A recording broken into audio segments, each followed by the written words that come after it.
विदुरानी को घर भीतर पसने बित्ती कई भूकले आती है कृष्ण विदुरानी के खाऊ व्यवस्थित गरे कई छैन कहिले ही काम लागेर भनेर एउटा केराको रुख लगाएको आज त्यही लिएर आइन् महाराज को त्यही केरा लिएर आइन् भगवानलाई हेरिरहिन् बोक्रा निकालिन् ध्यान जति कृष्णमा गयो कृष्णलाई बोक्रा खुवाइदिन् केरा भुइँमा कसे चिप्लिएर कृष्णले पहिलो घाँस केराको बोक्रा खाँदै भने वाह रे काकी वाह कति स्वादिष्ट कति मिठो कति आनन्द एउटा दुईटा तीन चार भगवानले आधा दर्जन केराका बोक्रा खानुभयो यतिकैमा विदुरजी आए त दृश्य देखेर दङ्ग परे घर बाहिर सेवक छन् कृष्णका सैनिक घर बाहिर छन् भित्र कृष्ण पिर्का छोडेर भुइँमा बसेका छन् विदुरानीले आफ्नो हातले केराको भुक्रा खुवाउँदैछन् कृष्ण स्वादिष्ट मानेर खाँदैछन् दुईटै दिव्य अवस्थामा छन् विदुरजी गएर दुवैको ध्यान भङ्ग गर्नुभयो देवी ध्यान हट्यो हजुर के गरे कि कृष्णलाई के खुवाए कि बल्ल विदुरानीले अगाडि देखिन् केराको पहाड उभिएको छ बोक्रा मैले कृष्णलाई बोक्रा खुवाएछु नाथ मैले त चाल पाइन हजुरले त भने बाहुन्थ्यो भगवान कृष्णले भन्नुभयो आमा मैले हेर्दिन भक्तले मलाई के टकार्दैछ म त हेर्छु कस्तो भावले टकार्दैछ वस्तु हेर्दिन पत्रम पुष्पम फलम तोयम यो मे भक्त्या प्रयच्छति भाव कस्तो छ हजुरको दिव्य भावले केराको बोक्राले 56 भोग बिर्साइदियो विदुरजीले नौनी र मिश्री बजारबाट किनेर ल्याउनु भएको मलाई थाहा थियो भगवानलाई नौनी र मिश्री मन पर्छ भनेर अलिकति नौनी र मिश्री खाँदै भगवानले भन्नुभयो काका त्यो केराको बोक्रामा जति स्वाद थियो यो नौनीमा छैन यो त व्यापारीले व्यापार बुद्धिले बनाएको त्यो वृक्ष मेरो काकीले प्रेमले लगाएको यसको नौनीमा व्यापारको सुगन्ध आउँदैछ काकीले दिएको केरामा प्रेमको सुगन्ध आउँदै थियो सज्जन वृन्द भगवानलाई जे भोग लगाउनु सकेसम्म घरमा आफूले बनाएर जरुरी छैन मिठो बनोस् बस मन मिठो होस् तिमी बेलामा मन मिठो भगवानलाई गुन्द्रुक भोग लगाए पनि हुन्छ सिनिकी मुलाको रस बनाएर माम बनाएर जे भोग लगाए पनि हुन्छ तर प्रेमले लगाउने प्रभु प्रेमले भोग यो सामुलाए सबै हो हजुरको हजुरमै चढाए न मिठो रसिलो छ के यसमा प्रभु प्रेम मात्र भिजेको छ यसमा न त भील निको बहिर झै छ मिठो न छ मित्रजीको कनिका सरीको रहर मात्र गरेर टक्र्याउँदैछु प्रभु लिदिनुस् पाउमा बिन्ती गर्छु प्रेमले अर्पण गरेपछि भगवानले सहज रूपमा स्वीकार गर्नुहुन्छ आज विदुरानीले कृष्णलाई प्रेमले केराको बोक्रा खुवाइन् भगवानले अविचल भक्ति प्रदान गर्नुभयो हामी पनि स्वयंलाई भगवान श्री हरिको चरणमा मनबाट अर्पित गर्ने गर्नु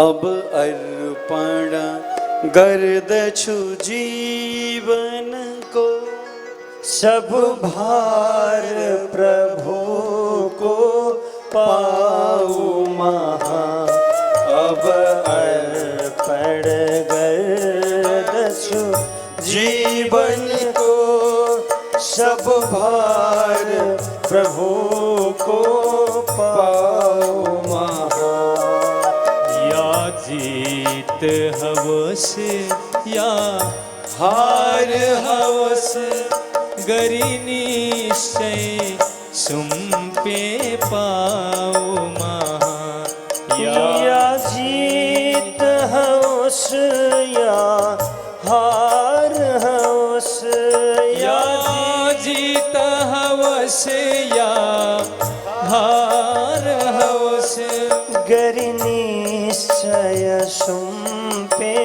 पाओ गरि निश्चय सुम्पे पाओ महा अब अर्पण कर दछु जीवन को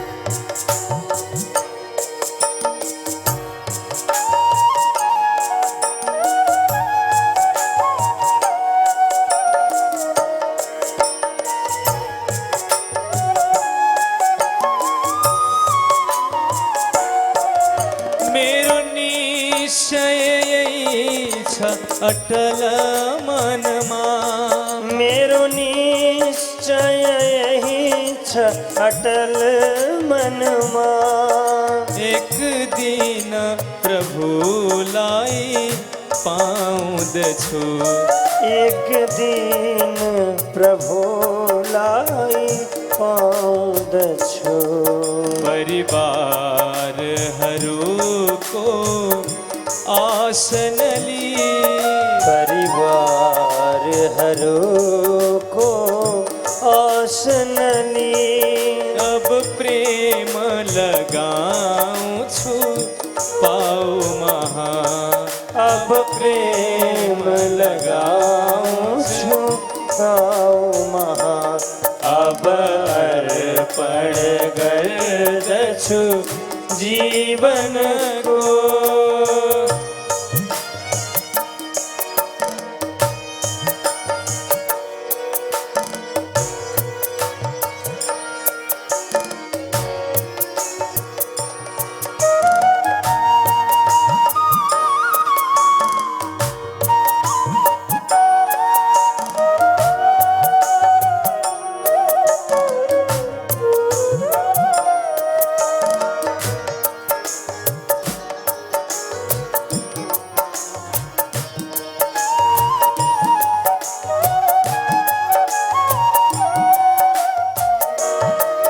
यदि बस्नु परेमा बसौँ जगमा यदि बस्नु परेमा म बसौँ जगमा प्रभुको गुण कीर्तन गाई बसौँ प्रभुको गुण कीर्तन गाई बसौँ गुण दोष सबै मेरो अर्पण हो गुण दोष सबै मेरो अर्पण हो सब कर्म प्रभु को पाऊ महा सब कर्म प्रभु को पाऊ महा अब अर्पण गर्दछु जीवन को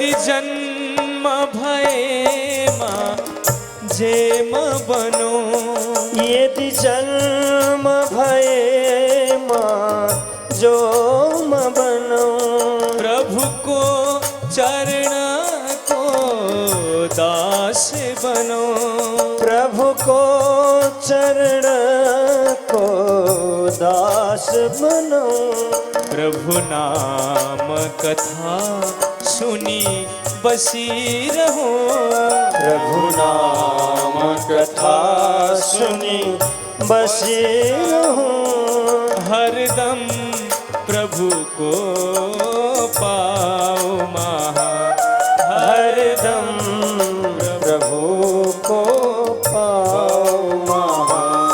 अब अर्पण कर दछु जीवन को,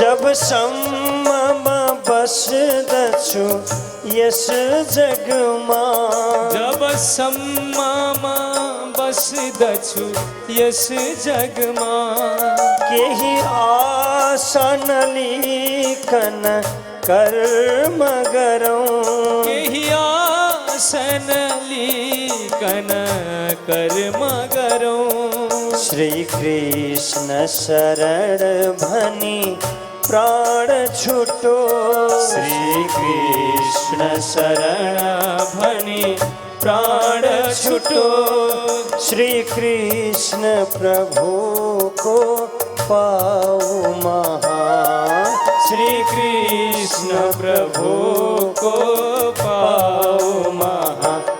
अब अर्पण कर दछु जीवन को,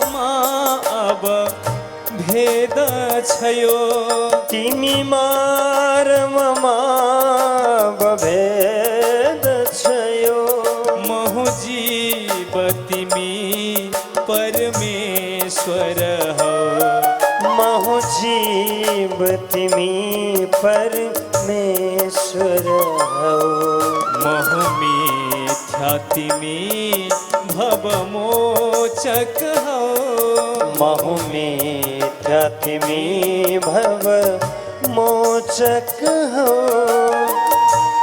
अब परदछु तिम्रो पाओ महा, अब परदछु तिम्रो पाओ महा, अब अर्पण गर्दछु जीवन को, सब भार प्रभु को पाओ महा, अब अर्पण गर्दछु जीवन को, सब भार प्रभु को पाओ महा।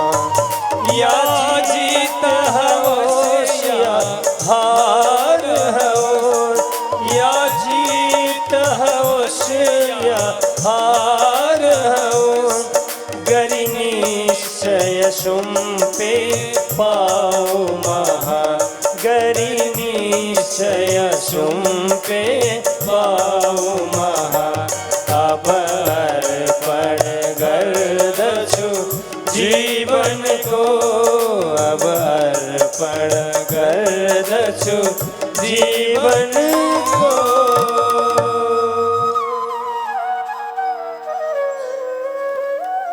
अब अर्पण गर्दछु जीवन को, सब भार प्रभु को पाऊ महा। या जीत हवस या हार हवस, गरि निश्चय प्रेम पाऊ महा। सुधरोगे नहीं कभी? महाराज केसरी विदुरानी को घर भगवान ले पावन गर्नु भयो। श्रीमद् भागवत को तृतीय स्कंद में ये सुंदर वर्णन आउँछ। दुर्योधन को घरबाट निकालिएका श्री विदुरजी महाराज तीर्थ यात्रा गर्न भएर निक्लिनु भयो। फर्किँदाखेरि महाभारत सकिसकेको थियो, युधिष्ठिर राजा भइसकेका थिए। अब यात्राको क्रममा बाटोमा बद्री तर्फ जाँदै गरेका उद्धवजीसँग विदुरजीको भेट भयो। नमस्कार, राम राम, श्याम श्याम भयो। अब पनि चर्चा सुरु भयो। दुईजना व्यापारी भेट भए भने व्यापारको चर्चा हुन्छ। बेलतलातिर त कति दुध बिकेछ भन्नु पर्यो हैन? क्रिम कतिको निक्लिएछ भन्नु पर्यो। ह आज बिहान मैले अलिकति क्रिम पाएँ मैले, बडो आनन्द भयो। हजुरहरूलाई धन्यवाद। धेरै समयपछि गुवाहाटीको क्रिम खाइयो आज।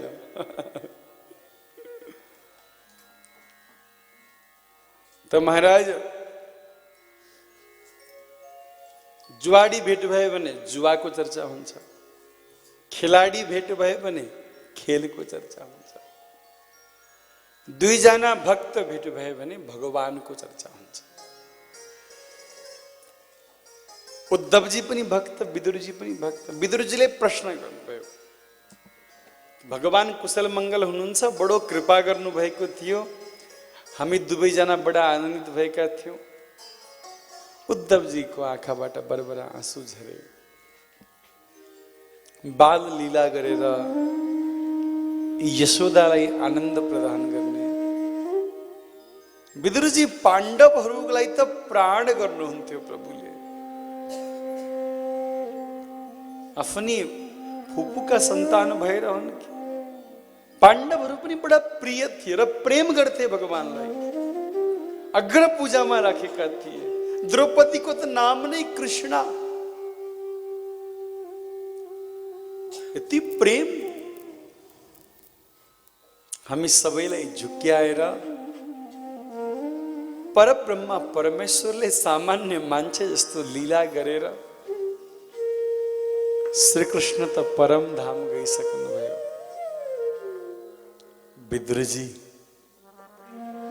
भक्कानिन थाल्नु, कृष्ण पृथ्वीमा हुनुहुन्न। विदुरजी केही समय पहिला भगवानले यो धराधाम छोड्नु भयो र धराधाम छोड्ने बेलामा विदुरजीको बडो याद आएको छ भन्नुभएको थियो। महाभारतको युद्धको समयमा सबै पाण्डवहरूसँग सँगै बस्ने मौका पाइयो, तर विदुरजी तीर्थ यात्रामा जानुभएको थियो। त्यस्ता निष्कपट भक्तहरूको बडो याद आउँछ मलाई। उद्धव, मलाई विदुरको बहुत याद आएको छ। जाने बेलामा, आफ्नो धाम फर्किने बेलामा मैले भेट्न पाइनँ। विदुरजीको हृदय पनि अब भगवानको प्रेम करुणाले रुदन गर्न थाल्यो। जाने बेलामा प्रभुले मलाई सम्झिनु भयो। यति ठुलो सौभाग्य। के भन्नुभयो मलाई? के भनेर सम्झिनु भयो? मलाई के सन्देश दिनुभएको छ त?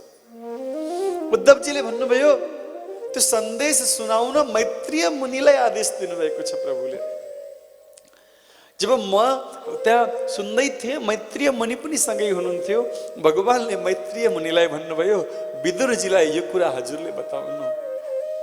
उद्धव मैत्रीय मुनि कहाँ भेटिन्छन्? हरिद्वारमा हुनुहुन्छ मैत्रीय मुनि। विदुरजी उद्धवजीलाई प्रणाम गरेर मैत्रीय मुनिको कुटीमा जानुभयो। मैत्रीय मुनि ब्राह्मण हुन्, ब्राह्मण शरीर हो। विदुर दासी पुत्र हुन्। तर एउटा भक्तको आगमन देखेर मैत्रीय मुनि उठेर हात जोडेर स्वागत गर्नुहुन्छ।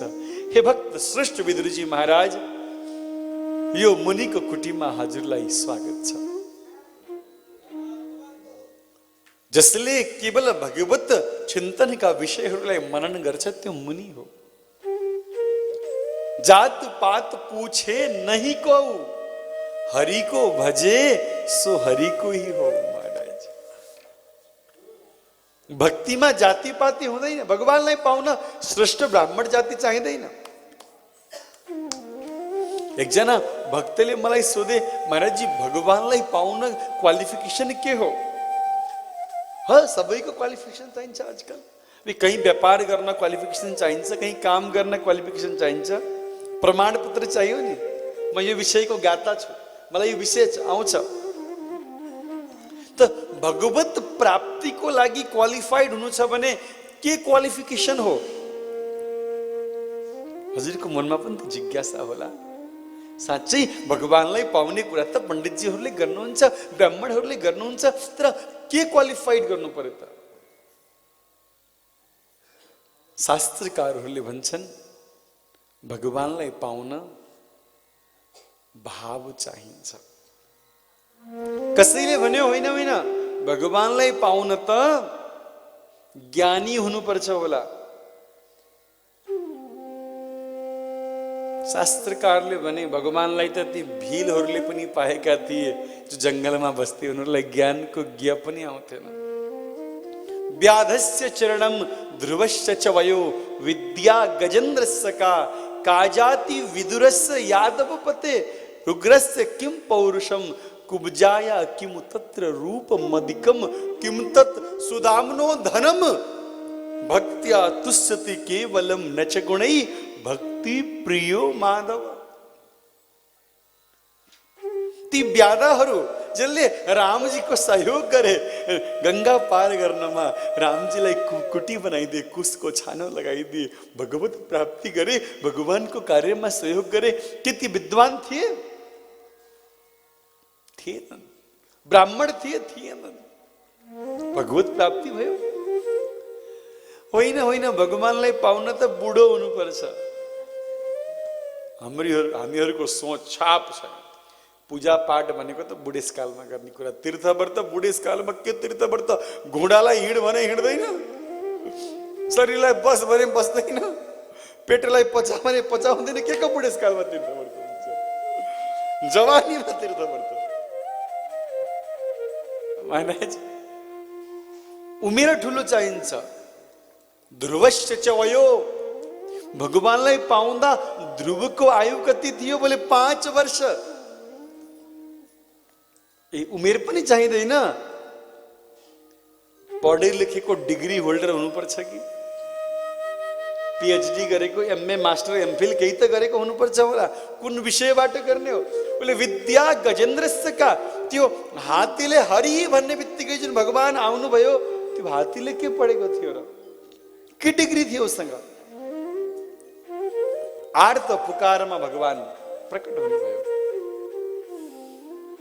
डिग्री पनि नचाहिने, उमेर पनि नचाहिने, गजब रहेछ। त्यसो भए त बाहुन हुनुपर्छ होला, ब्राह्मण। आजकल त बाहुन पनि बाहुन बा हैनन् थाहा हुँदैन। तै पनि बाहुन बा हैनन्। देखो, डाक्टरको छोरोले म डाक्टर हुनु भन्न पाउँछ? पाउँदैन नि। पाउँछ? डाक्टरले पढ्ने पढाइ गरेर डिग्री लिएपछि मात्र डाक्टर हुन्छ कि हुँदैन? हाम्रोमा पनि ब्राह्मणको डिग्री लिने चलन छ। जबसम्म यज्ञोपवीत हुँदैन तबसम्म पूजा घरमा प्रवेश छैन। डिग्री छ कि छैन? पूर्ण रूपमा ब्राह्मण हुन्छ कि हुँदैन? तब कर्म गर्ने लायक हुन्छ कि? हामीले भन्छ नि कर्म चलाउनु पर्यो भन्छ कि भन्दैनौँ? तर वर्तमान त महाराज पहिला हाम्रो संस्कारमा थियो, आजकल त त्यो संस्कार भन्ने हो कि के हो त्यो व्रतबन्धमा त्यो यज्ञ पवित्र संस्कारमा सबै हुन्छ, त्यसको भोलिपल्टबाट त्यो संस्कार हुँदैन त बच्चामा, फेसनेबल भयो, त्यो गरिदिने जनै लगाइदिने मात्रै काम चाहिँ केही छैन। ब्रह्म कर्म गरे मात्रै ब्राह्मण हो, ब्रह्म जानाति ब्राह्मण, ब्रह्मलाई जान्न पर्यो ब्राह्मण हुनु त। डाक्टरको छोरोले म डाक्टर भन्न पाउँदैन, डाक्टरी गर्नुपर्छ। त्यसैले ब्राह्मणको छोरोले ब्राह्मणको छोरीले म यत्तिकै ब्राह्मण हुँ, म योग्य हुँ, म पूज्य हुँ भन्न पाउँदैन, त्यो कर्म गर्नुपर्छ। अर्को कुरा, शास्त्रको गहन अध्ययन गर्नुभयो भने थाहा पाउनुहुन्छ, सुन्दा नमिठो लाग्छ र शास्त्रले भन्छ कर्मको अनुसार वर्ण मान्नु। भागवतजीको श्लोक हो, सप्तम स्कन्धहरू पनि स्पष्ट हुन्छ, यस्तो कर्म गर्नेलाई ब्राह्मण जान्नु, यस्तो कर्जले व्यापार गर्छ, जसले चाहिँ लेनदेन काम गर्छ, पेट भर्ने काम गर्छ, त्यसलाई वैश्य जान्नु। शरीर होइन। जन्मना जायते शूद्र कर्मणा द्विज उच्यते। छोडिदिनुहोस्, यो प्रसङ्ग भिन्नै छ। अहिले भगवानलाई पाउने क्वालिफिकेसन कुरा चल्दैछ। बाहुन हुनुपर्छ। भर्खरै हामीले विदुरानी चरित्र सुन्यौं, जहाँ गएर भगवानले खानुभयो, ती विदुर दासी पुत्र थिए भनेपछि ब्राह्मण हुनु पनि चाहिँ पर्दैन।